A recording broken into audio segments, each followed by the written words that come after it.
You're probably shooting it wrong if you don't know the difference between 24, 30, and 60 frames per second. So let me show you so that you're using the right frame rate for the right project. All right, whether you're shooting on your iPhone, Samsung, or your actual camera, for me, which is my Sony a7 III, this one setting is going to change how your footage looks.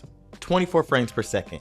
This is gonna be your cinematic look. This is what films are using. This is what TV shows back in the day are using. This is what we are used to the most. This has the same type of motion blur that your eyes have. So the way that you see things in 24 frames per second is typically gonna be more normal to you with the motion blur, and it's actually what they use. That's gonna be your cinematic frame. 30 frames per second. That's gonna be more like your social media, Instagram reels, all your like daily content.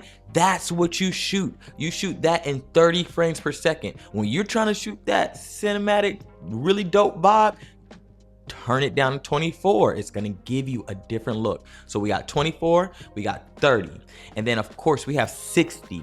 Now 60 frames per second, I use that for like more something that has a lot of action, something that's like sports, or something that I may plan to slow down later, because the frames are like, I try to tell people they're like a booklet. You know, like back in the day when we used to see maybe like the Disney Mickey Mouse booklet, and you take the pages and you flip it and you could see like the action of something moving.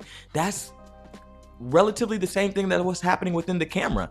So it's 24 frames per second, it's 30 frames per second, it's 60 frames per second. And so when you have the higher frames, you are maybe catching more details, which is really dope. But you have to know when to use your 24 frames, your 30 frames, and your 60 frames per second. I know a lot of videographers like to go and shoot these conferences and all these other different events in 60 frames per second, which is really dope. Personally, I shoot most of my conferences in 24 or 30 frames per second, and then I go ahead and switch into the S&Q mode, which is gonna allow the camera to go ahead and slow it in body. But I know sometimes that people like to shoot at the 60 frames, so this way they're still being able to have the audio, because for a Sony camera, when you switch it to the S&Q mode, you're not picking up audio. So having the option of having a higher frame rate of 60 and then being able to slow things down and not get that jitter when you're trying to slow it down, or like, you know, because it's 24 frames or 30 frames and then you stretched it out.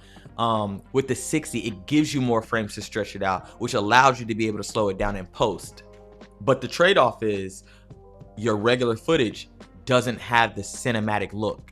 So personally, I'm not a fan of it, because it gives this very digital look, very like, yes, it's very high quality, yes, you can see every bump on their face, but it's not the look I'm personally going for. So that's why I know which frame rates to use on which project. All right, and here's the other trade-off that many people won't tell you about 60 frames per second.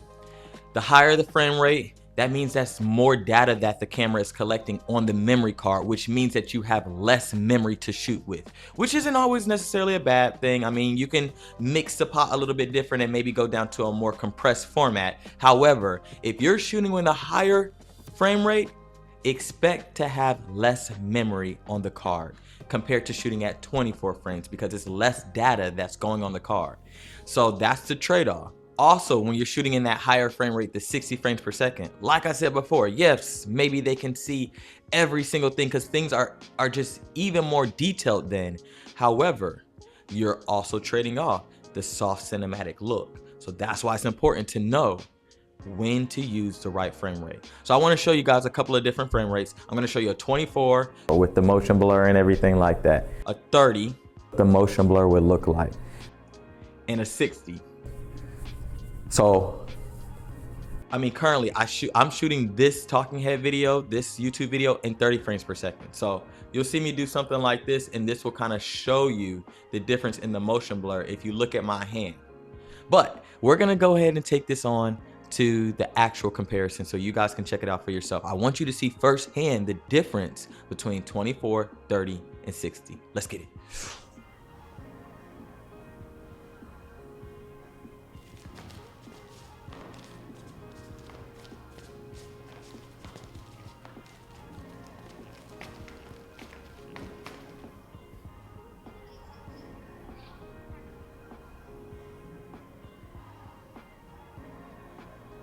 these frame rates still apply whether you're using a real camera or you're using a phone camera. You want to make sure, like I know on the iPhone in the top right hand corner, you're able to switch the frame rates. So you just being mindful, what are we doing with it later? I personally am not a fan of the slow motion under the iPhone. I would then use maybe the 60 frames on the iPhone and then slow it down, even if I'm trying to do something where I would normally want to use maybe the 24. Unless I knew for a fact I wasn't slowing it down, I probably would keep it on the iPhone at 60.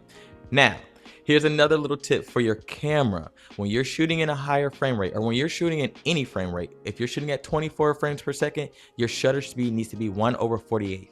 If you're shooting at 30 frames per second, your shutter speed needs to be 1/60th.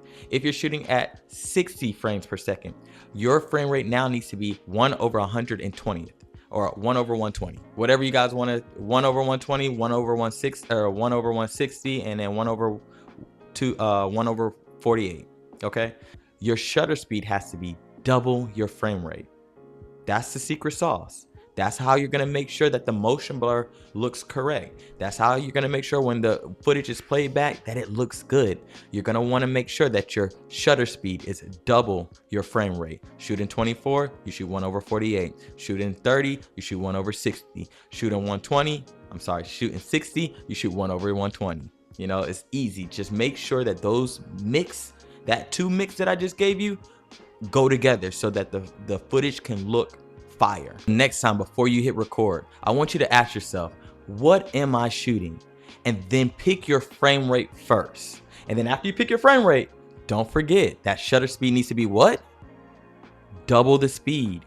Double whatever your frame rate is, okay? I want you guys to follow along because I'm gonna be breaking down videos like this every chance that I get. And I want to make sure that you don't miss out on it. Until next time, guys.